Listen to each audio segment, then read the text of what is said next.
Oke teman-teman, selamat malam. Kembali lagi bersama saya Yulian Reputra. Kali ini di segmen DDR Trip.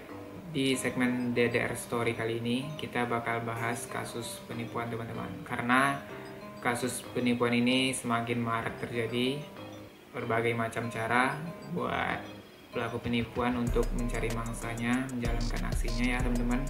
Jadi memang kita harus ekstra hati-hati dan terus waspada agar tidak menjadi korban dari pelaku penipuan ini teman-teman. Oke, kita masuk ke kasus penipuan kali ini teman-teman. Kita bakal bahas kasus penipuan dari Twitter ya, thread Twitter yang diceritakan oleh netizen kali ini.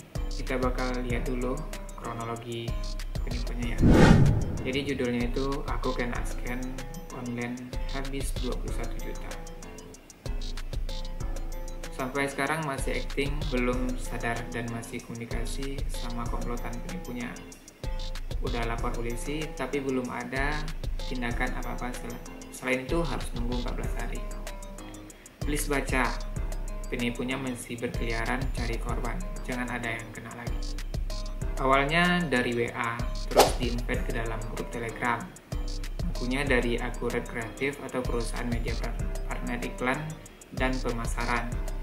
Dia ngasih tugas buat like, subscribe channel YouTube para mitra dari perusahaan itu. Ibaratnya naikin traffic, akun pakai bot, tapi ini real user asli. Member dalam grup Telegram itu lumayan banyak, ada 300 orang lebih. Awalnya nggak minat, tapi itu grup ramai banget. Akhirnya iseng lah ngikutin instruksi dari adminnya. Tugas soalnya ya sesimpel itu, cuman like dan subscribe link yang dia kasih. Nah, penipuan ini teman-teman banyak banget yang berasal dari iseng, sekedar iseng doang. Oke, kita lanjut. Iseng aja nih. Silakan kerjakan tugasnya secara berurutan ya kak. Tugasnya dikirim ke saya dan sertakan tugas keberapanya kak, kata penipunya. Nah, setiap selesai 3 tugas, rewardnya langsung ditransfer. Ya udah, akhirnya cobain. Malam itu aku kerjain 3 tugas dan benar ditransfer 15.000. Lanjut aku ngerjain tugas keempat dan kelima. Tapi tugas keenamnya bukan like dan subscribe. Ada tugas lain. Namanya tugas peningkatan. Penipuan itu memang selalu gitu. Kalau nominalnya kecil ya dikali 2 emang gitu kan, tapi kalau udah besar itu, nah disitulah nanti kita bakal sadar sendiri kalau ini tuh penipuan. Tugas peningkatan ini tujuannya supaya reward yang kita terima naik. Asalnya 15.000 jadi 30.000. Receh memang, tapi yang aku rasain di sini secara psikis, aku udah mulai terhanyut dengan permainan mereka. Jadi aku tetap lanjutin. Ditambah grup besar, mereka juga tampaknya meyakinkan sekali. Oke, di tugas peningkatan ini kita diminta untuk menaikkan transaction rate di website kripto dengan cara deposit. Nominalnya ditentukan sama admin, tapi boleh milih antara 300, 400, 500.000 dengan reward 20%. Awalnya ya nggak mau dong kalau harus ngeluarin duit kan. Tapi di grup yang membernya 300 orang itu, ramai banget mereka pada berbondong-bondong nyobain, bahkan nominalnya ada yang sampai jutaan. Dan ya kelihatannya benar mereka share juga bukti transfer rewardnya 20% dari nominal deposit.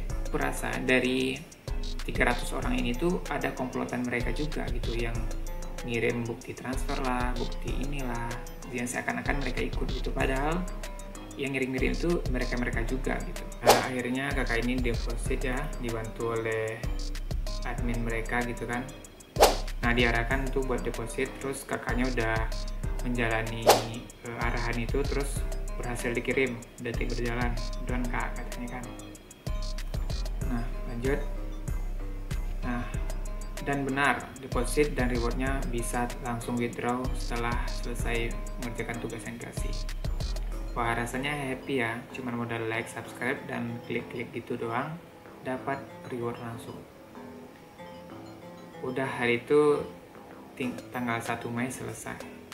Nih bukti transfer rewardnya. Jadi ada bukti transfernya transfer masuk nih teman-teman. Seperti yang aku bilang tadi, kalau yang transaksinya kecil-kecil itu memang dikasih guys, kayak 15.000, 30.000 memang dikasih gitu. Keesokan harinya tanggal 2 Mei, admin chat lagi, mulai kasih tugas like and subscribe. Dan ya biasa rewardnya langsung cair. Setelah tugas 1-3 selesai, 4 dan 6 selesai, 7, 8 selesai, muncul tugas ke-9 sebagai tugas peningkatan. Nah, diminta deposit di website crypto tadi. Ya, jadi diminta deposit lagi nih untuk tugas ke-9 teman-teman. Nominalnya boleh milih. Aku pilih yang 2,588 juta. Yang aku rasain di sini aku sudah merasa, oke, aman-aman aja kayak kemarin itu ya. Jadi seperti yang aku bilang tadi, udah ditanamin di mindsetnya teman-teman. Kayak awalnya kan aman-aman aja gitu kan. Jadi kakak ini berpikir mungkin kan sama kayak kemarin gitu kan. Jadi di sini ada 3 jenis ya. Ada yang 996, ada yang 198, dan ada yang 2588 juta gitu kan. Jadi kakak ini ambil yang paling gede ya, yang 2,558 juta. Nah lanjut tuh, kesalahanku lagi di sini, aku nggak bilang suamiku mau transfer. Aku pikir ya ini sama lah kayak kemarin, suamiku udah tahu juga, jadi nggak ngomong gitu kalau lagi mau deposit. Ya ini kebanyakan kesalahan dari korban penipuan ya, mereka tuh tidak bilang ke seseorang gitu, terserah itu mau pasangan, teman atau keluarga. Harusnya dibilang gitu teman-teman, karena kalau kita udah masuk ke dalam bujuk rayu penipuan itu, otak kita tuh udah kayak dicuci gitu guys. Kita udah dikasih contoh yang real, memang real gitu, kalau 15.000, 30.000 emang masuk gitu kan. Cuman kan tujuannya emang itu sebagai jebakan buat kita. Awalnya deg-degan karena udah bukan ratusan ribu lagi gitu kan, tapi lihat di grup kok pada aman dan rame aja tuh, orang-orang deposit jutaan, mereka kirim bukti transfer juga di grup. Jadi kakak ini melihat di grup tuh aman-aman aja teman-teman. Dia ngeliat juga banyak yang kirim bukti transfer juga di grup itu, dan kayaknya aman-aman aja gitu. Seperti yang aku bilang tadi, itu kayaknya teman-teman mereka juga komplotan gitu kan. Terus setelah aku transfer deposit, aku dikeluarin dari grup besar itu. Oke. Aku dimasukkan ke grup yang lebih kecil, isinya cuma 5 orang. Judulnya grup itu VIP, katanya yang masuk grup ini rewardnya lebih gede. Kalian pasti udah mikir kan, kalau di grup ini tuh cuman kakak ini doang yang orang asing gitu, yang 5 tuh aku rasain ya itu komplotan mereka juga gitu kan. Oke lanjut. Oh iya, malam tanggal 1 Mei aku lihat di grup besar itu isinya 300 member lebih. Pagi-pagi tanggal 2 Mei aku cek isinya 250-an. Dan sebelum aku dikeluarin dari grup besar itu, banyak member baru yang di-invite. Sampai aku terakhir cek isinya balik ke angka 330-an orang. Artinya, pagi sampai siang itu proses perpindahan calon korban ke grup VIP, dan mereka masukin itu calon korban baru di grup besar buat dijebak lagi. Dikasih receh-receh supaya membangun kepercayaan. Nah kakak ini udah sadar ya, mungkin setelah terjadi penipuan ini. Oke balik, grup VIP berisi 5 orang ini itu terdiri dari 4 anggota dan 1 SPV ya. Dan grup ini disebut juga tim. Kami harus menyelesaikan tugas bersama. Kalau ada satu yang gak beres sampai akhir, semua deposit dan rewardnya hangus. Tugasnya apa? Awalnya disuruh kasih review dan rating untuk hotel dan resto. Setelah itu tugas selanjutnya deposit lagi. Sebenarnya pas tahu ini harus deposit lagi, aku udah malas untuk lanjut ya. Tapi duitku 2,5 juta tadi udah nyangkut di awal sebelum pindah ke grup VIP kan ya. Dan ini baru bisa withdraw setelah semua tugas di grup VIP ini berhasil diselesaikan. Ya, ini tuh kayak udah berulang-ulang banget. Kalau kalian sering baca kasus penipuan, pasti korban ini tuh merasa rugi karena udah masukin duit gitu. Misalnya kayak kakak ini emang nominalnya besar ya, udah 2,5 juta gitu kan. Jadi di otaknya dia tuh udah masuk 2,5 juta gitu kan. Sayang banget kalau seandainya hilang gitu aja gitu kan. Jadi berbekal pemikiran ini, nggak mau hilang 2,5 juta, akhirnya dilanjut itu. Sebenarnya dia udah males teman-teman. Tugas satu tadi udah kan review hotel. Tugas kedua ini diminta deposit lagi 3,7 juta. Udah gak mau ikutan. Tapi semua dalam grup VIP itu pada deposit. Ya udah, karena nggak mau jadi beban tim, akhirnya aku deposit juga. Diarahin lah ngerjain tugas open buy gitu-gitu kan di website Crypto Mitra mereka katanya. Kali ini agak lebih besar ya, soalnya depositnya 3,7 juta gitu kan. Tugas terakhir. Di sini kita diminta untuk deposit lagi. Dan nominalnya 14 juta. 14,7 juta. Dan SPV-nya bilang ini terakhir. Setelah ini semua akan dikembalikan beserta rewardnya. Tapi duit dari mana? Pusing banget di sini. Kalau teman-teman sering baca kasus penipuan itu emang gitu ya. Terakhir lah, setelah ini cair lah, segala macam cara gitu. Jadi ini dia bilangnya terakhir gitu. Nah, mau nggak dilanjut, tapi ini udah tugas terakhir. Habis ini semua cair plus rewardnya. Mana kalau nggak dilanjut, duit yang sebelumnya hilang 6,2 juta, nggak bisa balik. Otomatis hangus ya. Dalam pikirku gimana ini, udah sejauh ini kalau nggak diberesin rugi. Kasian juga orang-orang dalam grup udah pada transfer, tinggal nunggu aku doang. Lagi-lagi teman-teman, kakak ini tuh kayak dilema gitu kan. Kalau nggak dilanjut, ini udah tugas terakhir. Apalagi kalau seandainya nggak dilanjut, uangnya yang 6,2 juta yang udah deposit tadi itu udah gak bisa balik lagi gitu, otomatis hangus jadinya. Akhirnya aku pakai tabungan usahaku buat perjanjian sewa kios. Masih kurang, aku ya suami untuk minta transfer. Awalnya dia nggak ngasih, tapi aku sangat maksa. Dia udah tanya berkali-kali, ditipu gimana? Dan dengan pedenya aku bilang aman. Dia pun akhirnya mau transfer. Padahal suaminya udah bilang ya, ini tipe bagaimana gitu kan. Tapi berkat keyakinan takut rugi tadi yang 6,2 juta, akhirnya dia menyelesaikan. Mungkin penipunya pesta pora karena dapat korban sepolos aku kemarin. Setelah selesai ngerjain semua tugas sampai akhir, udah dong berharap segera diproses untuk withdraw semua duit yang udah aku depositkan beserta rewardnya. Tapi ternyata apa? Katanya ada perubahan sistem dan harus ngerjain tugas tambahan. Oke. Aku udah bilang guys, pelaku penipu itu nggak pernah puas. Dia bakal terus menguras harta kita sampai kita sadar kalau ini tuh penipuan. Sini dikasih tugas tambahan lagi. Tugas tambahannya apa? Diminta deposit lagi. Dijamin ini yang terakhir katanya. Berapa? Minimalnya 30 juta. Gila banget.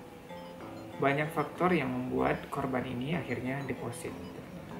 Gak mau rugi lah, segan dengan teman-temannya yang lain lah. Dan bukti yang udah memang ditransfer gitu sebelumnya. Ya banyak faktor yang membuat korban ini tuh ya nggak bisa mundur gitu.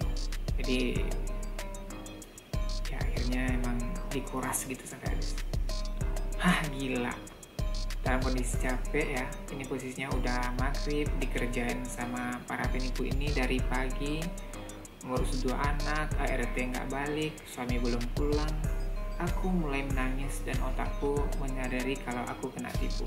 Tapi hatiku masih denial, merasa ini nggak mungkin terjadi sama aku. Dia tuh masih menolak percaya kalau dia tuh ditipu guys. Aku japrin tuh 3 orang lainnya dalam grup. Intinya aku bilang aku nggak akan deposit lagi, gimana duitmu hangus. Mereka nyuruh aku tetap ikutan, tapi lagaknya anteng-anteng aja, seolah semua duit yang udah dikeluarin itu kecil. Aturan mah mereka acting kebakaran jenggot, kayak ini mah enggak, pada santai banget. Dan aku capek juga si pelaku yang kerjanya ngasih tugas. Aku bilang aku nggak akan deposit lagi, kamu balikin aja duit aku, nggak perlu sama rewardnya. Dia cuman bilang kalau nggak selesai uangnya hangus kak. Supaya bisa cair, selesaikan dulu tugas tambahannya. Sialan, kakak ini bilang. Dah lah, abis maghrib tuh baru aku sempat mandiin anak-anak sambil nangis. Bayangkan guys, setelah ditipu mandiin anak gitu kan. Mau lanjut nyuapin tapi nggak ada tenaga, cuma sanggup gorengin telur dadar sambil nunggu suami pulang. Udah tahu pasti dimarahin nih.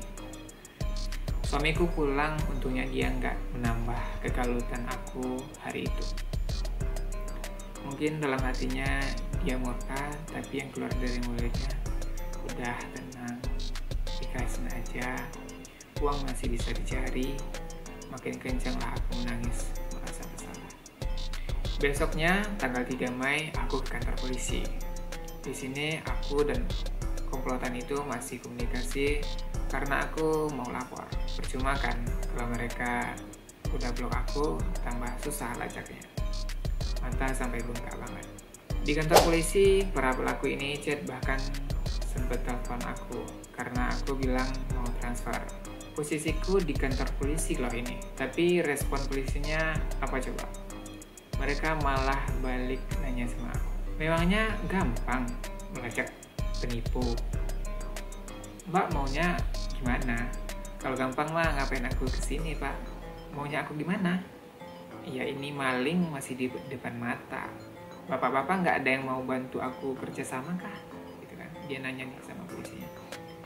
Udahlah hopeless dengan respon seperti itu, akhirnya cuma dapat surat laporan dan harus nunggu 14 hari sampai laporannya diproses. Aku lanjut ke bank, blokir 2 rekening yang mereka pakai. Ternyata rekening tersebut udah ada yang blokir via call center. Jadi kalau udah ada yang blokir berarti udah ada korban lainnya sebelumnya kan. Blokirnya berlaku 24 jam. Tambah aku plus surat kepolisian, jadi diblokir permanen ya. Sambil di meja CS aku chat sama penipunya, bilang aku mau transfer sekarang, minta nomor rekening. Mereka kasih nomor rekening baru, dan detik itu juga aku langsung minta CS Bank buat blokir rekening CMB Niaga atas nama Gustiawan Lubis ya. Sini aku blokir 5 rekening mereka. Tektokannya sampai penipu di meja CS ada dana 17 juta yang terblokir di rekening itu karena belum sempat mereka pindahin. Lumayan pedihku sedikit terbati. CS-nya sampai geleng-geleng kepala karena saking banyaknya transaksi keluar masuk dalam 1 hari di rekening penipu itu. Pindah banknya juga beda-beda. Sampai CS-nya ini tuh geleng-geleng kepala guys, saking banyaknya uang keluar masuk di rekening itu dalam 1 hari. Jadi artinya banyak sekali korban penipuan yang sama ya. Sekarang gimana? Cuma nunggu kabar di polisi atas lapornya aku bikin kemarin. Penjahatnya gimana? Ya masih berkeliaran, bebas-bebas aja, enjoy aja tipu sana sini. Hari ini pun tanggal 7 Mei, komplotan penipunya masih chat aku. Jujur pengen maki-maki dan sumpah serapah, tapi aku tahan. Masih aku jagain si malingnya, belum kabur, ada harapan ketangkep ya. Dan juga teman-teman, untuk rekening bank atas nama yang tadi itu, aku rasa itu banknya juga atas nama orang lain ya. Mungkin dia beli rekening bodong ya, karena banyaknya jual gitu guys. Semoga kakak-kakak bisa bantu ya. Jadi sekarang komplotan penipunya masih bebas dan setiap hari memang menginvite calon korban baru ke dalam grup besar mereka. Jadi kakak ini minta bantuan ke teman-teman di Twitter yang akun-akunnya pada gede-gede, akun besar, ke polisi, untuk bantu biar nggak ada korban lah minimal. Kakak ini update, alhamdulillah tadi sudah dapat penyidik yang ditugaskan untuk menangani kasus ini. Insya Allah hari Senin aku akan melanjutkan laporannya ke Polres Metro Depok. Terima kasih netizen sudah bantu upgrade ini. Mudah-mudahan bisa diproses sampai ketemu sindikatnya. Kawal sampai beres. Untuk korban-korban lainnya, ayo speak up ya. Jadi kakak ini mengajak korban yang lain untuk speak up, untuk melaporkan. Jadi di balasan ini teman-teman banyak sekali yang tertipu ya. Ada di sini yang menjadi korban penipuan 59 juta. Saya kena 91,7 juta. Udah lapor tapi belum ada tindakan lebih lanjut. Ini ada yang komen, aku barusan banget Selasa tanggal 9 Mei lalu habis 86 juta. Gak tahu mau diapain. Seperti yang aku bilang tadi guys, korban ini bakal dikuras sampai habis hartanya. Jadi sampai habis atau sampai sadar kalau mereka ditipu. Kak, aku juga kena 3 bulan lalu, totalnya 26 juta. Trauma, stres berat, sampai konsul. Insya Allah orang-orang ini sekarang dapat ganjaran. Kita diberi keikhlasan dan belajar dari pengalaman.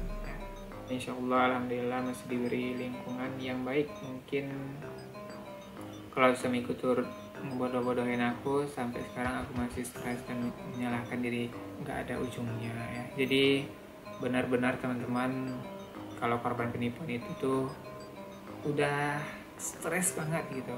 Tapi untungnya kakak ini tuh suaminya tuh sabar banget guys, sabar banget. Jadi itu yang membuat dia tuh masih bisa balas-balasin komen gitu kan, masih waras lah ya. Jadi kayaknya semakin hari itu makin banyak aja modus-modus pelaku penipuan untuk mencari korbannya gitu. Jangan sampai kalian kena, jadi waspada aja. Ada nomor baru, apapun yang dikirim, baik PDF atau link, jangan sampai diklik teman-teman. Apalagi kalian yang punya Brimo gitu kan. Jadi kalian harus ekstra hati-hati teman-teman. Kalau ada yang nawarin kemudahan untuk dapetin duit, nggak percaya gitu. Di mindset kalian tuh udah tanamkan nggak percaya gitu. Karena siapa sih teman-teman di zaman yang susah ini bisa ngasih duit secara cuma-cuma, jutaan lagi nominalnya? Nggak mungkin. Coba logika aja teman-teman, nggak mungkin. Jadi udah kerja yang bener aja, kerja yang real aja ya, kerjain aja yang benar-benar di depan mata gitu, yang real itu aslinya gimana, udah kerjaan itu aja ya teman-teman. Jangan sampai tertipu yang online lah ya. Digital ini memang ya bahaya sekali guys, bahaya sekali. Kita harus ekstra hati-hati.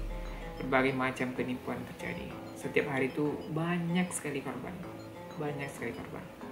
Kalian berharap kepada polisi, mohon maaf, polisi juga banyak kerjaan ya, banyak juga kejahatan lain yang mesti diselesaikan gitu. Terus yang aku tekanin lagi, kode OTP itu jangan sampai dikasih sama siapapun, baik itu Shopee, Gojek ya. Apalagi sekarang banyak uang elektronik, ada Dana lah, inilah gitu kan, GoPay dan lain sebagainya. Dan satu lagi, pinjaman online, jangan pernah, sebagaimanapun dulunya jangan pernah. Pinjaman online tuh malah lebih gila lagi, emang dipersulit kita buat bayar. Sampai yang utangnya cuma 5 juta sampai 30 jutaan itu ada, beneran ada guys. Buat kalian jangan sampai tergoda dengan pinjaman online guys. Jadi teman-teman, segitu dulu cerita kita di DDR Story pada malam ini. Info juga buat teman-teman subscriber dari DDR Trip, tiap minggunya kita bakal punya 2 konten baru. Di hari Senin kita punya konten outdoor, konten alam, konten di hutan, konten gunung, dan konten-konten lainnya yang pokoknya di luar ruangan ya, di alam gitu. Konten untuk hari Kamis kita punya konten cerita, yaitu di segmen DDR Story. Sampai jumpa di video kita selanjutnya. Like video ini, follow juga akun Instagram aku di yuliandreputra_ ya. Oke, sampai jumpa di video selanjutnya. Bye.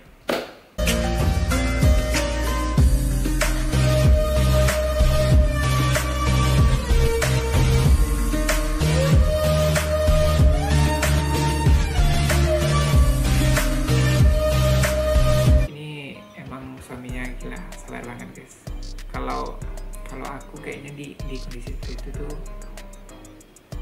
minimal aku bakalan marah sih ya.